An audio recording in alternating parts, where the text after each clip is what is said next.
Hola a todos una vez más. Hoy día quería tocar un poquito más distinto al de las clases típicas que hemos hecho hasta ahora, y es el problema de la soledad. Creo que muchos de nosotros nos hemos sentido en algún momento de nuestra vida muy solos, o que nos cuesta conectar, que nos cuesta relacionarnos con los demás, que sentimos que los demás están lejos de nosotros, o que sí, la soledad, la falta de interacción con los demás, profunda y concreta, y no esa interacción cotidiana y a veces un poco hueca y vacía. Y es normal, es parte de la vida sentirlo, aunque a veces puede irse transformando en un problema. La mayoría de los mayores de 65 años en Estados Unidos dice sentirse regularmente solo o casi siempre solo. Y es que en la sociedad a veces vamos construyendo estructuras que nos van aislando, que nos van haciendo difícil la interacción con los demás, con los que estamos, y que nos van dejando cada vez más solos. Las ciudades van haciendo que poco a poco cada uno va haciendo su propia vida, ¿no? Y esa independencia que tanto valoramos nos va aislando también del resto de las personas. Esto es fundamental porque muchas veces nos autocomprendemos como seres humanos en cuanto a nuestras dimensiones sociales. Aristóteles dice que el ser humano es un zoopolítico, ya lo habrán oído, y no es más que decir el ser humano es un ser dispuesto o que crea sociedades, que crea ciudades, que vive en la polis, que crea relaciones sociales. Y ese zoopoliticón, si es que no se desarrolla como sociable, como social, como vinculado, entonces, según Aristóteles, estaría faltando pues lo esencial de lo que somos. No nos estamos desarrollando como personas en lo más importante que tenemos. Y no se trata solo de Aristóteles, pero nos damos cuenta que el aislarnos nos va despersonalizando. Este ser sociable es propio del ser humano, que crea sociedades.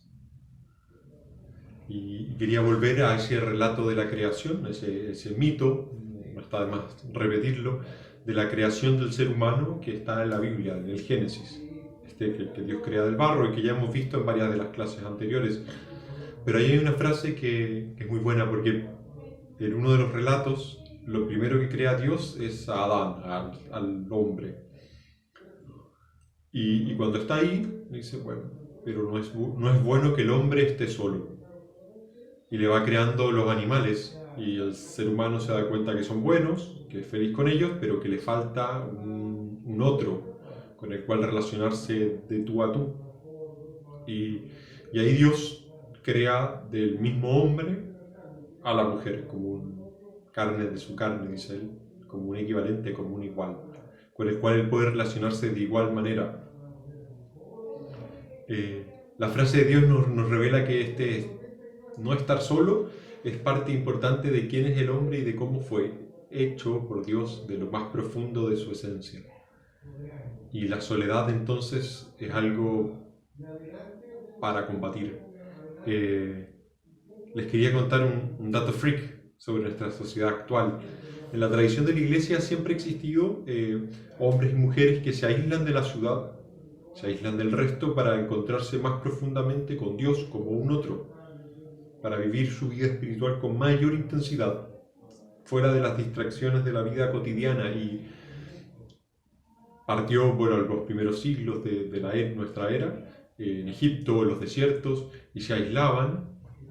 Y esto siempre ha ido existiendo. Van creando monasterios, muchos de ellos, pero algunos más dicen, yo quiero vivir solo, absolutamente, y solo se reúnen muchas veces una vez a la semana en algún encuentro comunitario para comer, rezar juntos, y después cada uno vuelve a sus cuevas, a sus chozas, donde vivan. Y en la tradición de la iglesia normalmente vivían en campos aislados, en lugares donde no llegaban los demás. Pero en del último siglo han ido surgiendo de estos ermitaños religiosos que viven en departamentos en las grandes ciudades. Porque se dan cuenta que a veces el lugar más aislado no es irse al campo, perdido en una montaña, sino que el lugar más aislado puede ser vivir ahí mismo junto a los demás en un departamento sin buscar los vínculos sociales. O sea que al final igual sale de su departamento 1 o 2 veces a la semana, pero que si no busca las relaciones, no las tiene. Y le permite vivir como él quiere, completamente aislado, pero rodeado de gente.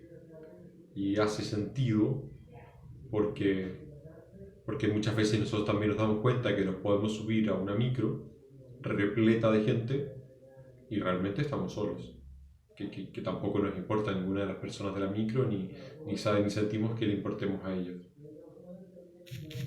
Y el problema del estar aislado y el problema de la soledad se ha visto quizá exponencialmente verificado en el último tiempo con la pandemia, con las cuarentenas que nos aíslan, obviamente, y los que teníamos redes sociales más fuertes, vínculos sociales más estrictos, más construidos, fuimos buscando soluciones a esto. Celebramos cumpleaños por Zoom, tuvimos reuniones de trabajo por Zoom, nos juntamos con amigos a tomar algo a través de una videollamada. Fuimos creando nuestra propia vida de antes a través de la salida de esto, de las redes sociales, cualquiera de sus formas. Pero todos nos damos cuenta, creo, que los que estaban más aislados se vieron mucho más aislados.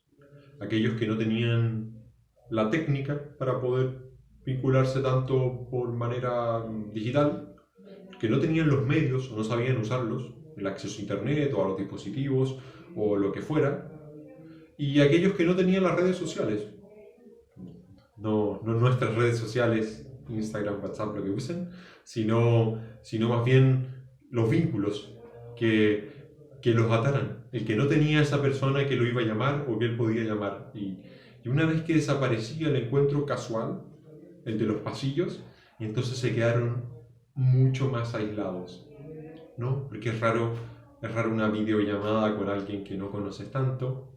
Entonces aquellos que no tenían con quién se fueron quedando mucho más aislados. Y la pandemia generó, claro, esa gran crisis de soledad. Una pandemia de aislarse del mundo que fue afectándonos, bueno, a todos, pero a los más vulnerables mucho más